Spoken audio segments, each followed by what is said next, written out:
I'm Dr. Karen Philbrick, and I'm the Executive Director of the Mineta Transportation Institute at San Jose State University. Here at MTI, our mission is to improve the mobility of people and goods, and we accomplish that through surface transportation research, technology transfer, education, and workforce development. We have the privilege of leading 4 competitively selected multi-university consortia, and today we're highlighting some critically important work by 2 of our renowned researchers in security, and that's best practices in disaster communications. In today's webinar, our experts will be exploring the best practices of disaster preparedness and communications by looking deeper into 2 2020 complex wildland fires. The researchers examine how to ensure emergency alerts and messaging can prompt life-saving action. And unfortunately, we've had too many of these fires and too many disasters in the recent past. I'm delighted to introduce our 2 speakers today. They are dear friends and colleagues I've worked with for 15 years. They are world-renowned experts, and leading the charge will be Dr. Frances Edwards. Franny is the Deputy Director of MTI's National Transportation Security Center. She's also a certified emergency manager with over 20 years of experience in California. She's won many, many awards, but I'd like to call your attention to one, and that was the 2022 Silver Award for her Knight Foundation research from the International Association of Emergency Managers. She'll be joined by her research partner, MTI Senior Transportation Security Expert, Mr. Dan Goodrich. He's a certified emergency manager, a master exercise practitioner, a professional continuity practitioner, and certified security specialist. He's also one of the instructors in our Masters of Science in Transportation Management program. He brings a wealth of experience, and he has 16 years of military service in the U.S. Marine Corps Security Forces. So I think you can see their vision and their understanding is broad in nature. If today during the webinar you have any questions for our researchers, please feel free to drop those into chat. And then later today or tomorrow, we will be sending a link to the slides as well as to a video of today's recording. Franny and Dan, I wish I had longer to introduce you because that's richly deserved, but we want to get right into the content. So I yield you the floor. Thank you. Thank you. So today we're going to be talking about some research we did that was funded by the Knight Foundation. We're very grateful to them for their support and to MTI for publishing the work that we have done. So please access the reports to get many more details about the topic of today. Next slide. So today we're going to speak in memory of those who lost their lives in Maui. Maui is yet another example of why pre-disaster education and good planning for evacuation are critical life-saving activities for every emergency manager. Next slide. So our research question that the Knight Foundation asked us to answer was, how can public agencies communicate disaster information to the public in ways that build trust and engender action? Next slide. So we learned, first of all, that there's a problem in overcoming distrust in government. Anybody who's lived in the United States for the last 2 years doesn't need to have us explain why we have distrust in government. But we have learned through our research and through studying the research of sociologists, public officials must be trustworthy every day, all the time, work with community leaders as reliable partners, and communicate with the community regularly. If they're known quantities, the public will listen to what they say during a disaster. If it's an unknown face, they will not pay attention. Dennis Milletti, a famous sociologist who studied evacuation messaging for 40 years, noted a concept called milling. And this is where people do not act. They keep seeking more and more information. They call their neighbor, they call their relative, they call their friend, they turn on the TV, they turn on the radio. Meantime, the evacuation period is running away, and they're still sitting in their house puzzling over what to do. And so Dennis told us that it's very important to set a relationship where people go to the same spot for public information all the time, so that when a disaster happens, they go to that city or county website, they see the instructions, and they immediately follow them. Next slide, please. But we learned that the most important thing any public agency can do is to engage in pre-event disaster community education. If people understand the hazards in their community, what it can mean to them and their families, the damage that they could experience, then they're much more likely to cooperate when they're asked to evacuate, shelter in place, or take some other action. And the kinds of information that people need are things like fire behavior. The average person doesn't understand how wildfires travel. We also need to ensure that every community has a community emergency response team, because these people get more in-depth knowledge of all of the hazards in their community, but they are also leaders, so that when a disaster event occurs, they can go out where their neighbors can see them and say, evacuate now. And when it's a neighbor who's reinforcing that message, people are much more likely to act. Some people are going to want to stay and defend their homes. They need specialized training if they're going to do that. And people also need to understand the specific dangers to them, such as heat can cause car tires to melt. It can cause your engine to turn off because the ambient temperature has risen. Next slide. They also need to know the limits of technology.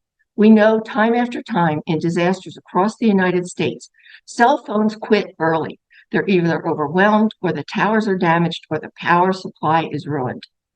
IPAWS and WEA over-notify. These are federal programs based on cell tower locations. And in the two fires that we studied from 2020, people in Morgan Hill were notified of a fire that never got closer than 15 miles to their home. Mountainous terrain can also block signals. People up in our mountains near San Jose learned that the hard way.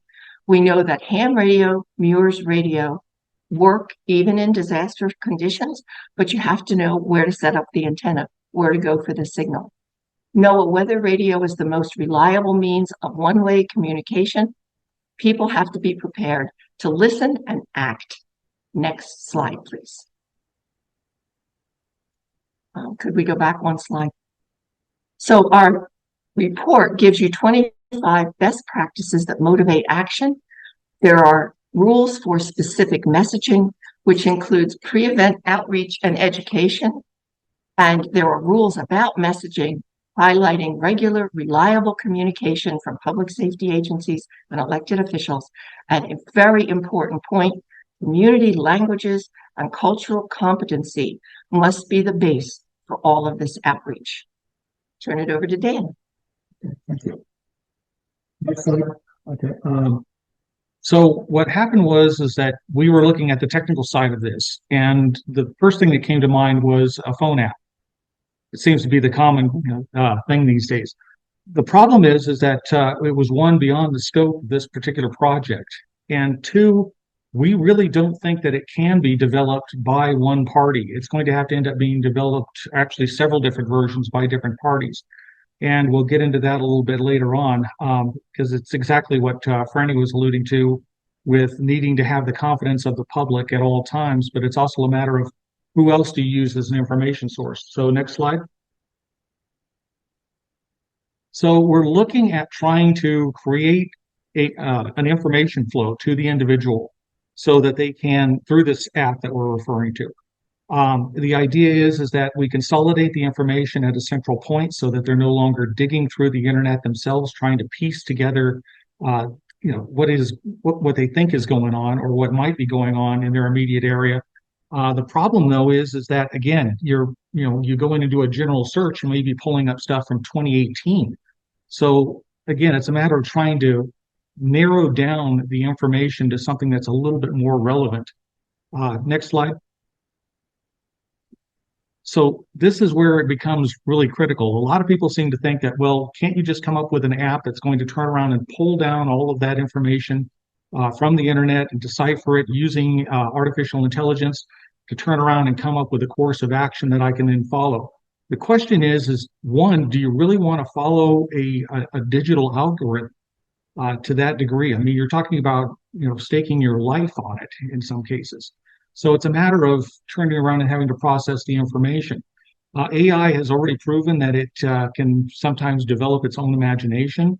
It'll sometimes develop its own references. If you start digging into it a little bit deeper, it's something where it really isn't constrained.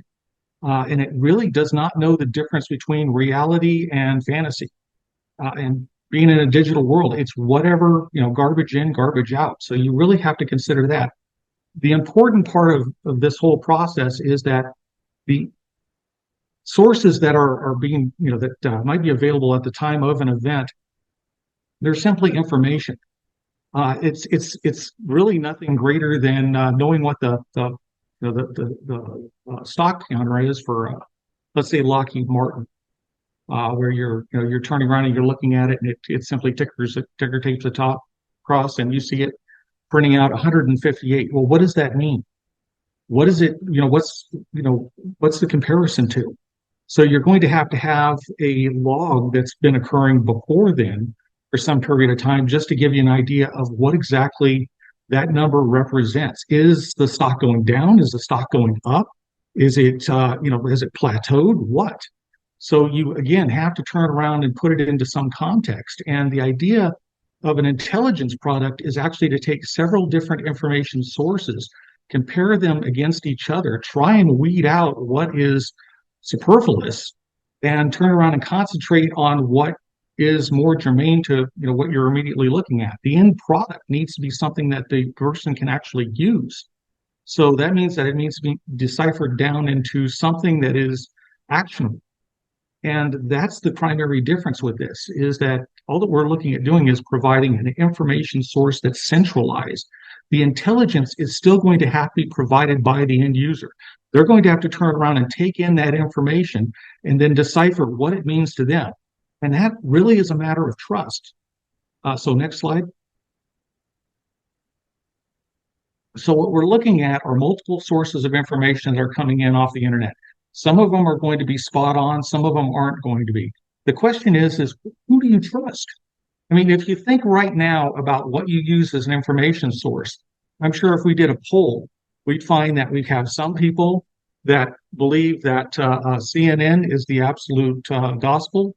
You have others that are going to believe in CNBC, others that are going to believe in the Fox network.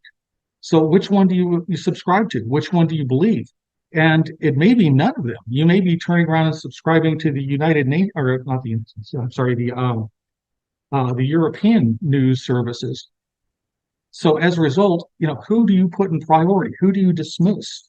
And that's where we were looking at this app as being something that would turn around and take in the official sources, always have them present as a backstop, but then also allow the different apps to turn around and tap into the social media side to pull down additional information, the news networks and what have you, to turn around and give them a more robust sense, so that essentially, let's say you have an incident that's occurring, and you look at your app and you end up with 10 messages, one official, 9 that are coming off of social media, one that you highly trust is telling you to do the opposite of what the other 9 are telling you to do.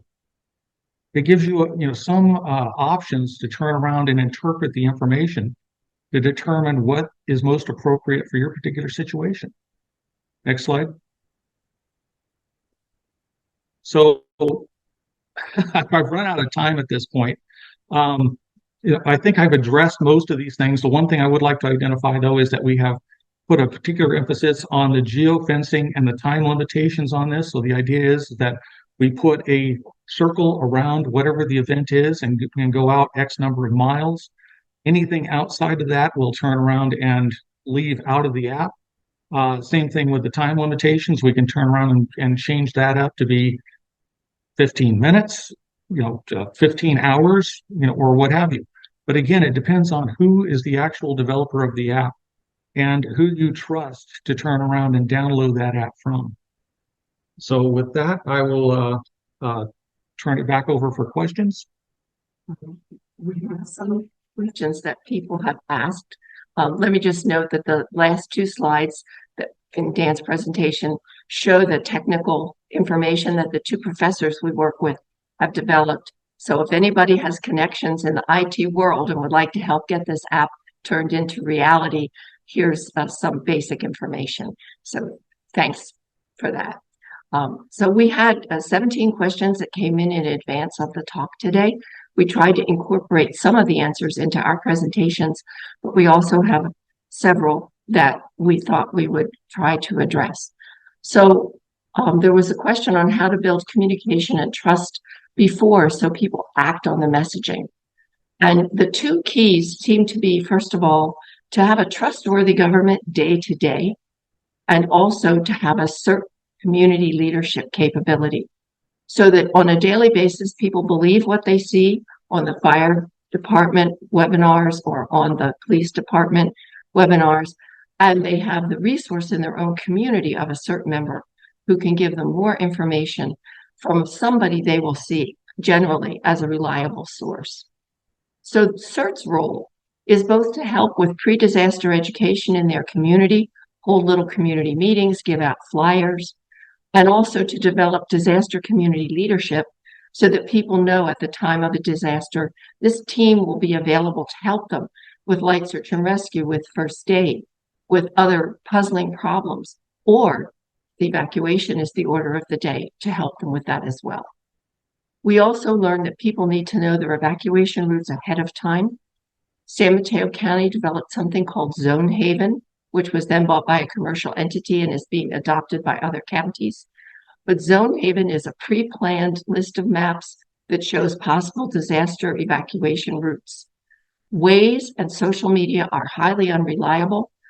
And during the 2020 fires, some well-meaning person said, oh, don't follow the fire department's recommendation. The road's clogged. Go this way instead. And the alternate route that person suggested and that showed up on Waze actually drove people right into the fire. So following public agencies is really important. All stakeholders need to receive information simultaneously. Someone asked how we prioritize stakeholders, and the answer is you can't. Every single member of your community is of equal value and deserves equal access to the information. So we need to train people in advance that if they hear a siren, whether it's a police car or whether it's the public siren, it has them go to their EBS radio station. And you publicize that widely. In San Jose, we used to give out stickers for people to put on their car radio. The car radio has a battery that's usually well charged, and it's accessible to everybody who owns a vehicle. So instead of having people buy a radio they put in their drawer and the battery runs out, remind them to use their car radio. The role of transit agencies and others in disaster communication is critically important. Transit-specific route scheduling disruption needs to be communicated in every normal communication method that the agency uses, whether it's signage at their stops, on their buses, on their website. But during a declared disaster, a JIC will be formed, a Joint Information Center, based on the operational area, which is the county. And all official communication needs to emanate from there so that you do not have conflicts with one agency saying one thing and one agency saying another about the general disaster. Let me now turn it over to Dan for answers to 2 questions, and then we'll turn it back to Karen. Next slide, please. Okay. So the concept of the app was something that we ended up brainstorming on. We were looking at previous communications issues, not just that was in the scope of the report, but well beyond. And as a result, this is something where we started picking up a pattern of recurrence. And it was, again, one of those things where who's going to be willing to download an app from a party they may not trust. So that's where we turned around and developed the concept that, look, we'll turn around and come up with the white paper. It'll turn around and identify some of the things that we have identified as being really relevant, germane to the program, and then we'll turn around and let that loose into the environment and back it up any way we can. So if any of you have an interest in developing an app along these lines for whichever jurisdiction you're involved with, please feel free to contact us. We'll work with you on that.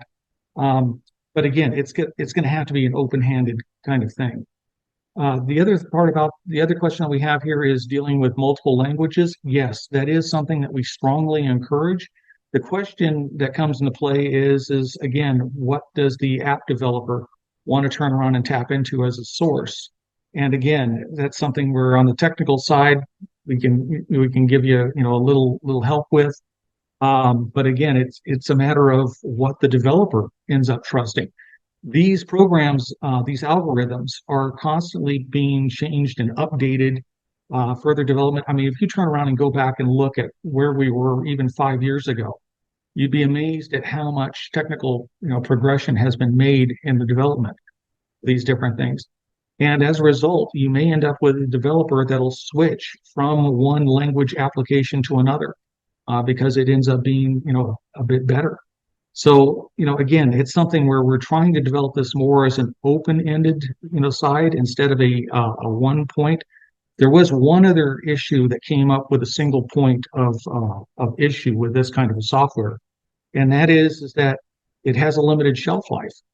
You end up with people that'll turn around and have be fascinated with it maybe for a couple of weeks or months, and then it just gets filtered to the back of their smartphone and they never use it again.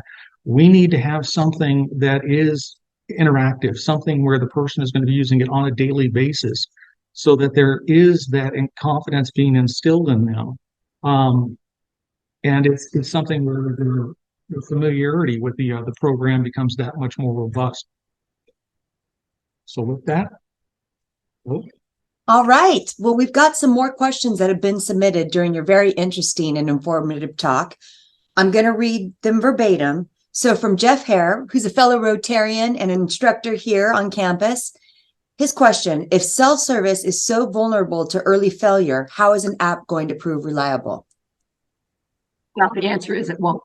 All it will do is in the first few minutes of a disaster, when those evacuation warnings are first being issued, it'll be the one go-to site, we hope, for the public, so they won't mill and waste those precious minutes of cell time looking around for something. Instead, they'll go to a targeted site and use that time that's available. In some instances, for example, in tsunamis and other more localized events, sometimes the cell service will be a little more robust. But this app is really designed for the first 15 minutes of a disaster to get people moving in the right direction. There's something that you understand about cell phones, and that is that it all isn't converted into digital information. So when you're using voice, it ends up chewing up a tremendous amount of bandwidth.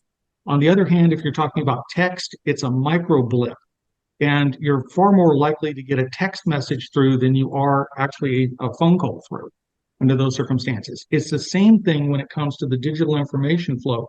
If the app is set up properly, if they cut out the video side of it, if they just go down to text on it, it ends up taking up a micro, just a very small portion of bandwidth. And as a result, it's far more likely to get through if the cell phone towers are still functioning. And I think you just answered Cody's question that was entered in 1 minute ago, which is, have you found SMS messages get through more reliably during emergencies? So you were right on that one. That was perfect. Yeah. No, that was proven over 15 years ago. Oh. So yeah, you're definitely on the right track on that one. Perfect. And Cody also has another question.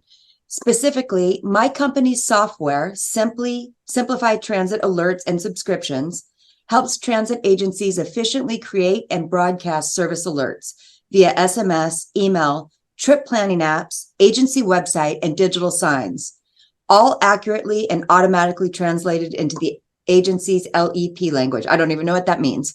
The question is, how could we frame this to be helpful in the emergency disaster situations you're describing? And what role should transit agencies play in such events? Well, in this case, what we're looking at is an app that is actually a mega app. It's pulling in all of those different information sources and putting them in a central spot. So it's not just a text message that you're receiving. It's an entire menu of different sources of information that come in that you have already identified yourself as being reliable sources that you routinely tune into. And that would be part of it. Sending it out as a separate site, I agree with as well. You have people that are going to sign up on that side. People use their smartphones in different ways. Some people are very heavy on the data side. Other people are just using it for text. Other people are still using it just to make phone calls. So it really depends on the end user, and providing them with the options of doing these things different ways. I totally encourage. The app that he's describing could be critically important for letting people know where they can get a bus to evacuate, where they can pick up other sources of evacuation assistance like paratransit and so forth. So I think having that kind of app focus on transit and transportation as a resource would be a life-saving activity. Absolutely. And I found it just terrifying. In fact, I'm covered in goosebumps when you said that Waze sent people directly into the fire versus away. That's just, it's hard to even hear. It's hard to imagine, and I couldn't bear witnessing it. Another question we have: how might disaster preparedness and emergency communication and transportation differ compared to, say, a fire or other disaster? Well, we wouldn't expect the transportation agency to be able to manage non-transportation events, but transportation agencies are a tremendous resource to the community during any kind of disaster. So I think that their pre-planning should focus on coordinating with their local agencies, cities and counties, to determine how those agencies would hope transit and transportation could assist, perhaps in bringing on extra buses for evacuation, setting up new routes or new bus stops. And that's the kind of information they could very effectively share. What doesn't work so well is when a transit agency tries to become the general source of information about the event itself. And then you've got police departments, fire departments, transit, all saying something different. And that's why we try to establish early on a joint information center, a JIC, where all the PIOs work together with one voice, one message that comes from one source, so that people are directed to do something to lead to safety. Most people don't realize this, but there are actually over 83,000 governments. That's not a misspeak. 83,000 governments in the United States. Think about it. You have a federal, you have 50 state, you have then the counties, then you have the cities, then you have the school districts, the water districts, the special districts. You turn around and add all those things up. I'm not kidding. It's over 83,000, and we're actually down. In 1943, we actually had 144,000 governments in the US. Doesn't sound like the picture of efficiency, but it also sounds like a very difficult task to get one message across all of those entities. Okay, what is the number one thing you think people, this is our last question, unfortunately. What is the number one thing you think people should keep in mind during an emergency and when considering how to act when they receive an alert? Do whatever the fire department tells you to do. The worst that can happen is you'll get an unnecessary car ride to a motel. If you don't do what the fire department tells you to do, you could burn to death in your home. You could burn to death in your car when your tires adhere to the pavement because of the heat. You could have lifelong smoke inhalation damage. There's an endless list of horrible things that can happen if you persist in saying, well, I don't think I should evacuate. So that's the goal of this pre-disaster education, is teach people what could happen to them and then get them to see one agency. I say the fire department because they cover all hazards. That agency becomes your believable go-to source. And if their website says everything's fine in the community, then turn on the radio and see what's not fine that's caused you to have anxiety. But if you just persist in trying to self-evaluate everything, you're going to eventually suffer for it, maybe even long-term or permanently, like the people in Maui. And just to sort of wrap up, we brought up Maui today because they had sirens. They could have turned on the sirens and awakened people. Now, the emergency manager said he was worried that because it's a tsunami siren, that they would then drive in the wrong direction away from the coast and it would force them into the fire. My response is nobody's going to do that. The siren wakes you up, you go out to your car, and what do you see? Flames. You're not going to drive toward the flames, but now you're awake and you can turn on the radio. You can make a decision. People died in their beds. Most of those 90 people who died in their beds because nobody woke them up. Okay. That is devastating. And I understand that emergency manager or leader resigned his position. As well, he He, should have. he had to. There's one other thing that I would recommend, and that is know your limitations and know the limitations of the equipment that you're working with. In other words, don't push yourself beyond what you think you're capable of. And here's something that alludes straight to that: vehicles. If you're talking about a pre, trying to think, probably about a pre 1980 car, you're dealing with a different animal than you are with more current cars. There were a whole number of different vehicles that when they tried driving through the burned areas, the car's sensors actually picked up that the incoming heat to the engine was too hot. And as a safety precaution to protect the engine, it shut itself off. Wow. The vehicle shut down. I'm So this, so again, sorry we've gone 1 minute over to our participants, but this is such an incredibly life-saving and important topic. And thank you so much for providing your time, talent, and expertise to us today. It was absolutely outstanding. And for our participants, Franny and Dan have very graciously indicated that you may contact them via email, or they'd be happy to set up a Zoom call with you if you'd like to discuss anything you heard today further. Now, one last note before we go, please consider joining us on October 12th at 5 p.m. to learn about the San Jose State University Master of Science in Transportation Management degree, as well as our certificate in Safety, Security, and Emergency Management. All courses are taught live online, and you can earn your master's degree for approximately $13,000 in just over 2 years. You can also earn one of the certificates by taking only 4 classes. More information has been dropped into the chat. Thank you all for joining us. I wish you a safe day. Pay attention to messaging and don't mill. Bye now.